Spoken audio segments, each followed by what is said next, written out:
Alors là, j'ai intérêt à zoomer encore en arrière et faire de la place sur le côté, avec l'outil plan de travail, parce que je vais devoir dupliquer cette chose. Voilà, outil plan de travail, j'ai agrandi. Je reprends la flèche noire. Avec la touche Alt, je duplique ici. Je peux dupliquer une fois. Oui, une fois, ça suffira, c'est bien. Donc on va garder la décomposition de vectorisation intacte là, et on va travailler sur celle-ci. Il est très important de verrouiller le reste. Tout ce qui ne concerne pas la copie du groupe, là, doit être verrouillé dans la palette des calques. Il ne faut pas que ça puisse se sélectionner.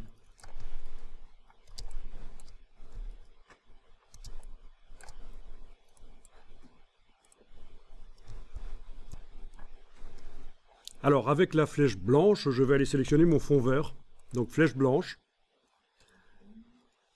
La flèche blanche permet de sélectionner certains éléments, mais là, actuellement, ils sont déjà tous sélectionnés. Donc, je dois cliquer à côté de tout pour les désactiver. Puis, je clique sur le fond vert avec la flèche blanche. Il n'y a que le fond vert qui est sélectionné. Donc, dans le groupe, à l'intérieur du groupe, il n'y a qu'un seul objet qui est sélectionné normalement. Et des objets, il y en a plein, en fait. Hein. Quelle misère, il y en a quand même beaucoup.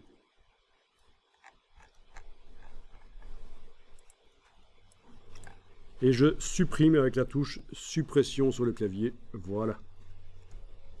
Normalement, j'ai une montagne qui est réellement avec des vecteurs blancs.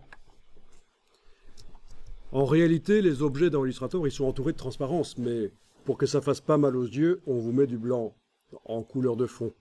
Mais vous pouvez demander de voir la transparence dans Illustrator, comme on peut le faire dans Photoshop.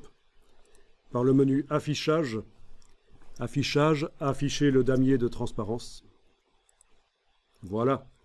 Vous avez le damier de transparence de Illustrator.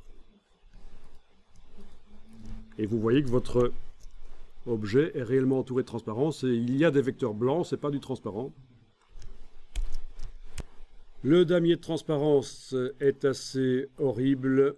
Donc on va aller le modifier. Un peu comme on avait fait dans Photoshop pour que ça fasse moins mal aux yeux. Donc menu fichier, format de document. Fichier, format de document. Il faudra le faire pour chaque document seulement. C'est pas comme dans Photoshop où c'est valable pour toute image qui sera ouverte par la suite. Ici, ce sera seulement pour ce document. Fichier, format de document. Je choisis grille grande. Couleur moyenne. Je peux même aller changer la couleur, une des deux, pour la rapprocher de l'autre. Par exemple, celle-ci. Je vais faire en sorte qu'elle devienne un peu plus comme l'autre. Comme ça va adoucir le damier de transparence. Et donc, il faudra le faire pour chaque document. Sauf que vous pouvez créer un document de départ qui contient ce damier de transparence là. Vous vous souvenez, quand on fait fichier nouveau document, il y a une liste de documents de départ. Des modèles de documents.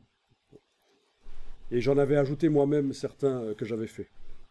Donc on peut, pour éviter de devoir chaque fois reconfigurer chaque nouveau document qu'on fait, on peut les préparer pour qu'ils aient vraiment les choses comme on veut. Ah tiens, il y avait un bord blanc, c'est pas grave.